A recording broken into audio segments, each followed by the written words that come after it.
Chevy pickup in here, and it's got the paint flaking off in places clear down to the sealer, primer sealer, and we're trying to feather this spot back and see where this here, the paint's stuck, it's feathering, but up here you can see this broken edge, the paint's not wanting to feather there.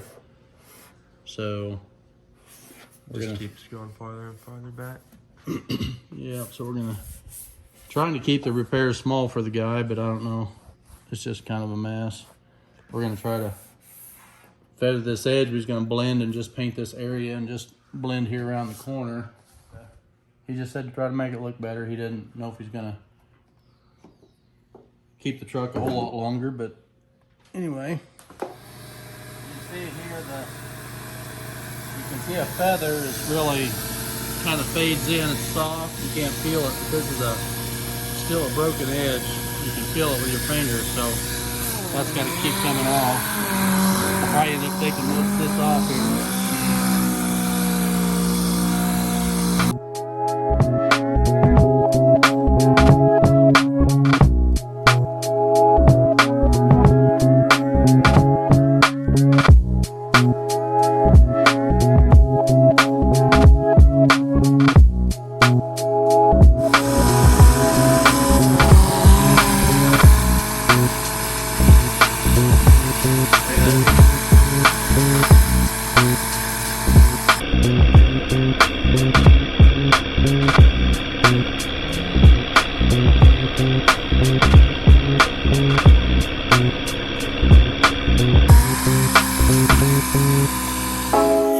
White paint, when it comes off, it's white on the top and the bottom.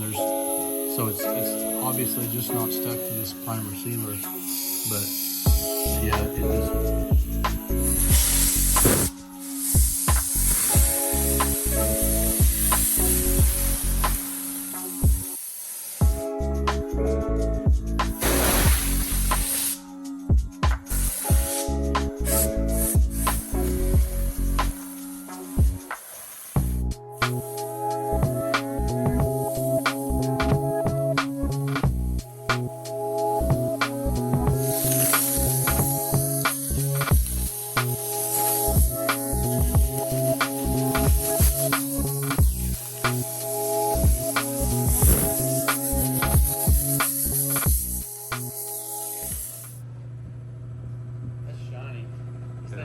Sealer, and it just looks like, yeah. No wonder it doesn't stick. Yeah.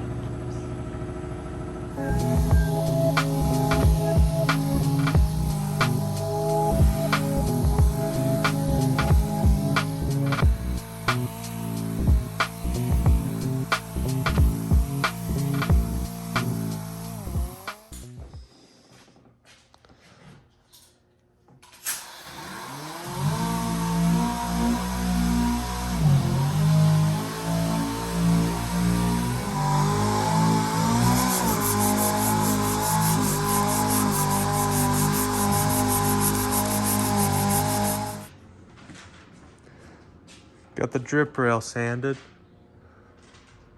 That was all rusty.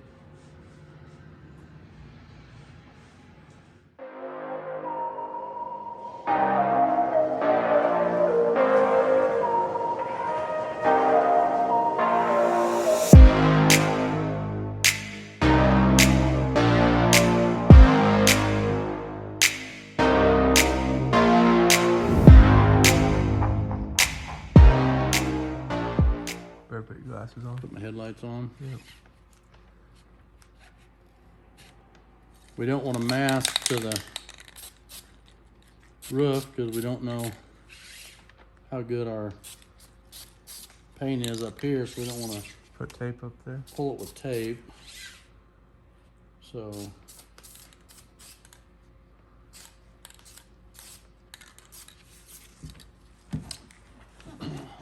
okay.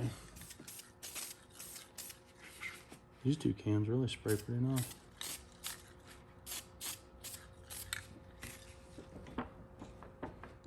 Well, we got our etch primer on there, and we sprayed 2 light coats of urethane primer on there, and we're gonna let that dry.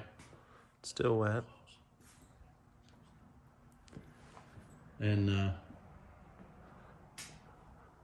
then we'll sand that down tomorrow, and hopefully we can go on with our repair.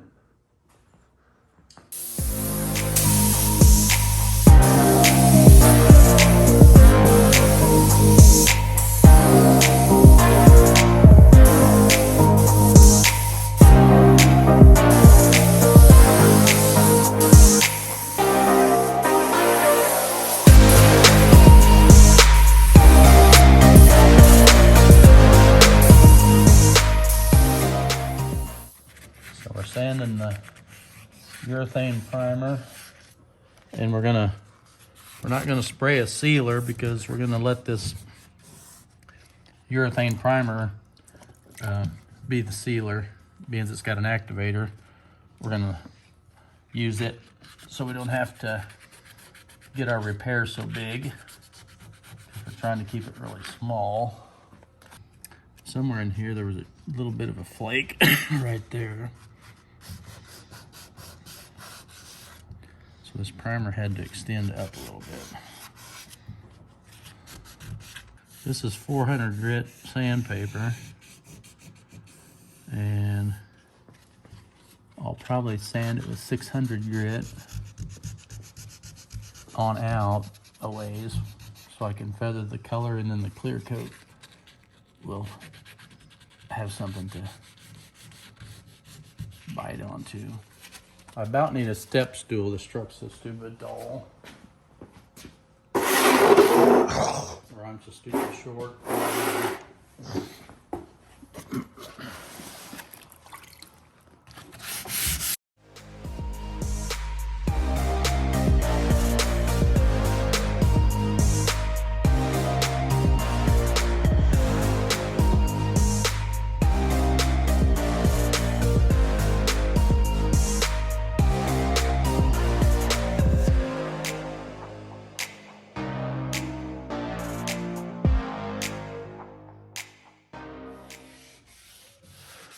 Well, this is why you either don't put fender flares on or you don't take them off if they're already on, because it has worn a groove into the paint.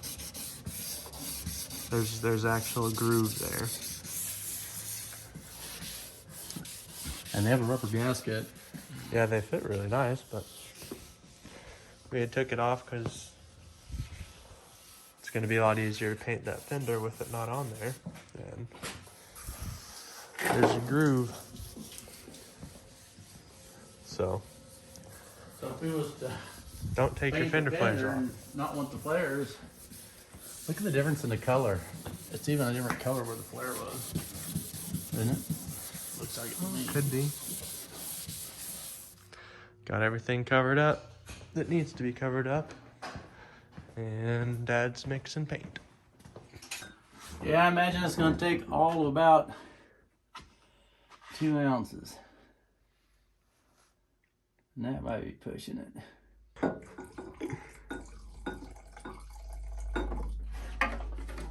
Well, we got 4 ounces of do-it-yourself, off-the-shelf, homemade Whitetail paint. Boy, this stuff stinks. It does stink. Is that the reducer? I don't know if it's a reducer or if it's the amount of ammonia that's in it. Put a couple ounces of Clorox in there, that paint won't get moldy.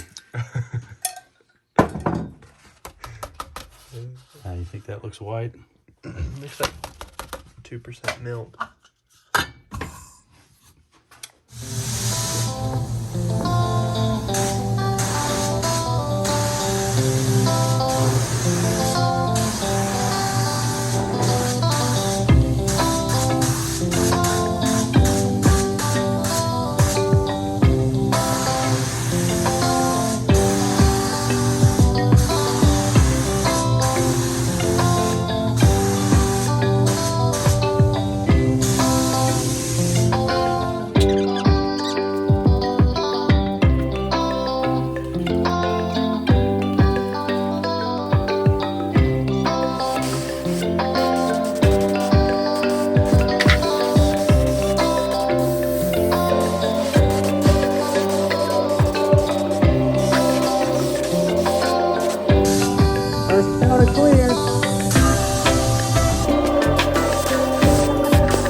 done clear coating for tonight. We got to come back and buff it tomorrow.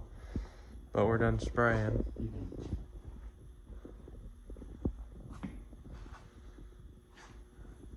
Didn't look too bad.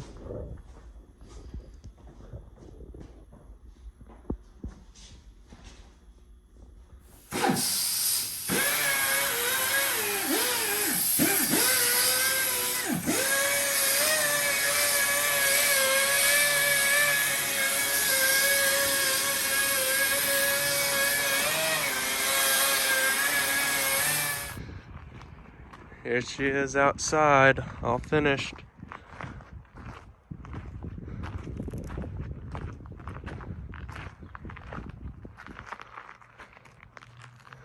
We tried to cover up as many spots as we could. I think it looks pretty good.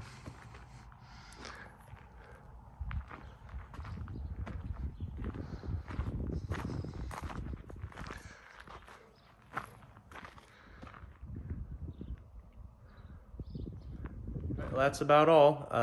Hope you enjoyed watching us fix the paint on a 2007 Chevy Duramax.